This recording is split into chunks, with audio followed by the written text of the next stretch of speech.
Hello दोस्तों, नमस्कार। तो कैसे हैं आप लोग? आशा करते हैं कि आप लोग अच्छे होंगे और अपनी केमिस्ट्री की तैयारी जम के कर रहे होंगे।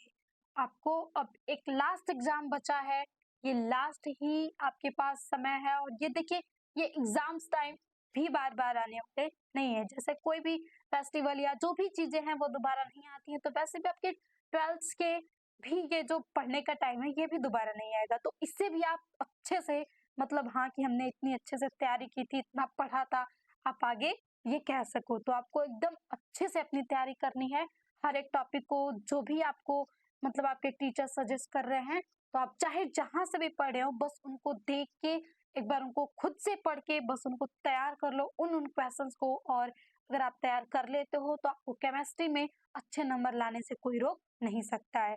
तो देखिए, एक है न नॉट्स इक्वेशंस जो कि बहुत इम्पोर्टेंट है और इस पे आपको नस्ट इक्वेशन पूछा जा सकता है कि इसकी व्याख्या करो या तो आपको इस पे सवाल तो जरूर ही मिल जाएंगे क्योंकि फिजिकल्स में 3 ही चैप्टर हैं और 3 चैप्टर में ये मतलब पहला, दूसरा, तीसरा जो पहला है सॉल्यूशन है, दूसरा इलेक्ट्रोकेमिस्ट्री है और तीसरा आपके पास केमिकल काइनेटिक्स है। मतलब विलयन और रासायनिक मतलब यहाँ से बलगतकी है तीसरा चैप्टर और उसके बाद यहाँ से आपको विद्युत रसायन है। तो आपको इनको अच्छे से तैयार करना है क्योंकि जो न्यूमेरिकल्स आते हैं वो यहीं से आते हैं और न्यूमेरिकल्स हर बार पूछे जाते हैं। एमसीक्यू में भी मिलेगा और 2 और 3 नंबर के क्वेश्चंस में भी आपको मिलेगा। तो प्लीज नर्स इक्वेशन को आप अच्छे से समझ लीजिए। तो देखिए, सबसे पहले नर्स इक्वेशन क्या है? तो भाई नर्स एक साइंटिस्ट का नाम ही है कि वैज्ञानिक नर्स ने किसी अर्ध सेल का इलेक्ट्रोड विभव ज्ञात करने के लिए एक समीकरण का प्रतिपादन किया जिसे नर्स समीकरण कहते हैं। अब देखिए, नर्स जो थे साइंटिस्ट थे उन्होंने क्या किया कि अगर हमें किसी भी अर्ध सेल का इलेक्ट्रोड विभव ज्ञात करना है तो हम कैसे ज्ञात करेंगे?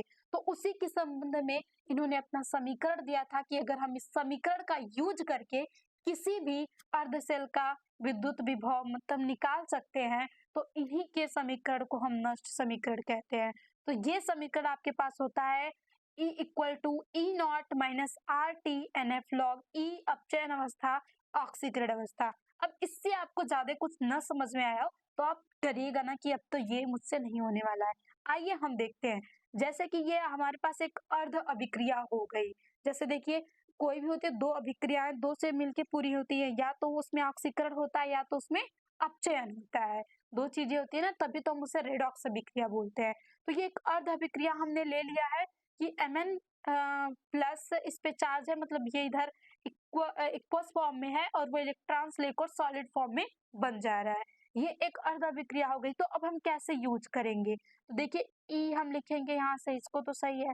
फिर हमने ई नॉट मानक इलेक्ट्रोड विभव minus R T N F.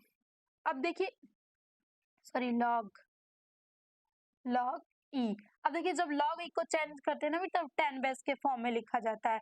तो अब इसमें अपचयन अवस्था और ऑक्सीकरण अवस्था, इसमें होगी कंफ्यूजन कि आखिर ये क्या होता है, अपचयन और ऑक्सीकरण क्या होता है, इसी में कंफ्यूजन होती है। तो देखिए, जो अपचयन होता है ना, मतलब इसमें इलेक्ट्रॉनों की वृद्धि हो जाती है।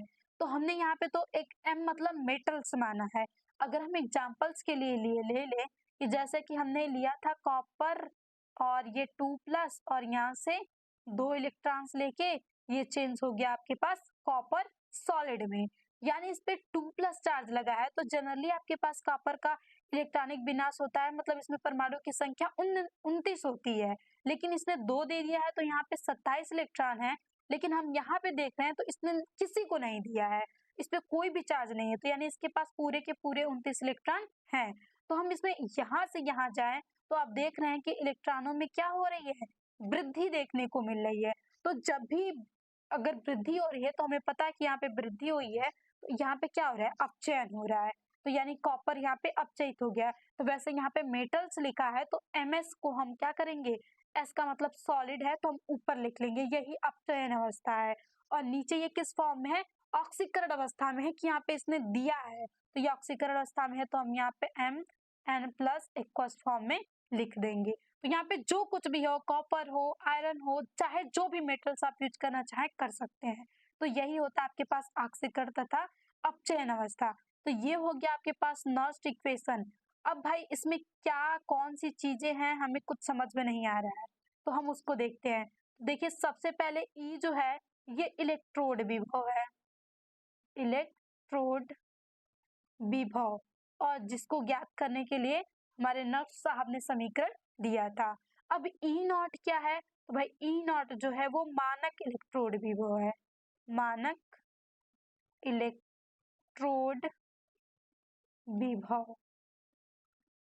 अब आर क्या है, तो आर एक गैस नियतांक है, गैस नियतांक है। अब उसके बाद n क्या है, तो भाई ये क्या है, संख्या है, आवेशों की संख्या।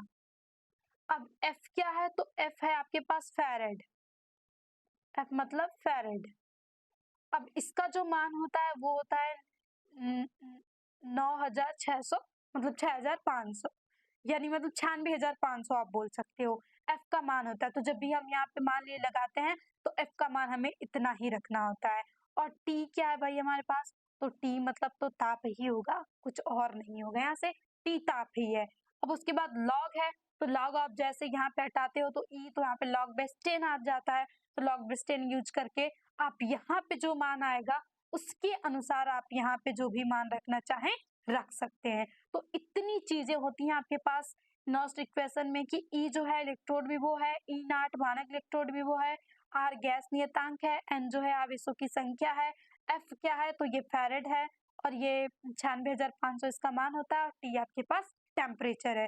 तो जब भी सवाल देगा तो पूछेगा, उसमें दे देगा कि मानक इलेक्ट्रोड इतना है, तो ये कांस्टेंट है, तो ये तो आपको इसका मान क्या होता है 8 आप यहाँ से 314 यहाँ से रख सकते हो, इसका जो मान होता है गैस नियतांक का।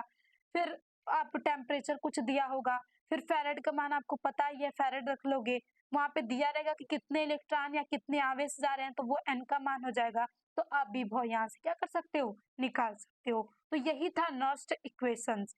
जैसे कि इसमें अर्धशैली, मान लीजिए हम कोई भी ऐसे बनाते हैं सेल, अब इसमें हम क्या कर लेते हैं, 2 रॉड्स डाल देते हैं, तो एक हो जाता है आपके पास कैथोड और एक हो जाता है एनोड।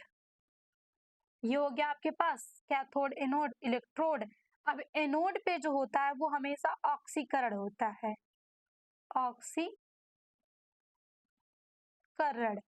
एंड कैथोड पे आपके हमेशा क्या होता है, अपचयन।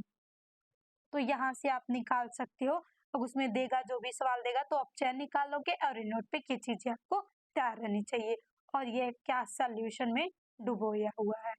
तो ये होता है आपके पास नॉस्ट इक्वेशंस। तो ये हो गई आपके पास नॉस्ट इक्वेशन की डिफिनीशंस, और ये हो गया आपके पास नॉस्ट इक्वेशन का फार्मूला, और ये हो गया कि फार्मूले में हमने क्या क्या चीजें यूज की गई हैं, और जो कांस्टेंट है उन कांस्टेंट्स का मान हो गया, और ये आपके पास फिगर बना के हमने समझा दिया। इसमें किसी भी, मान लीजिए हम कोई भी मेटल्स ले लेंगे तो इस पे हम याद कर सकते हैं समय कैसे हमें इसका विभव निकालना है, तो इनका विभव हम आसानी से निकाल सकते हैं। तो आई होप आपको ये नॉस्ट इक्वेशन समझ में आ गया हो, और आप इसको अब आपके एग्जाम में आ जाए कि भाई नॉस्ट इक्वेशन क्या है, इसकी व्याख्या कीजिए।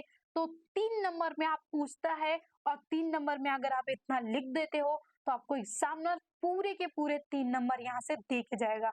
तो अच्छे तरीके से बस आपको साफ स्वच्छ लिखना होता है। आप स्केच से अच्छे से डालोगे नॉस्ट इक्वेशंस, और देखिए इंग्लिश हेडिंग डालने से थोड़ी ऐसा बनता है ना कि हाँ, उस टाइम एग्जामिनर सोचता है कि ये बंदा बहुत अच्छे से पढ़ा लिखा है, तो आपको अच्छे नंबर दे के जाता है।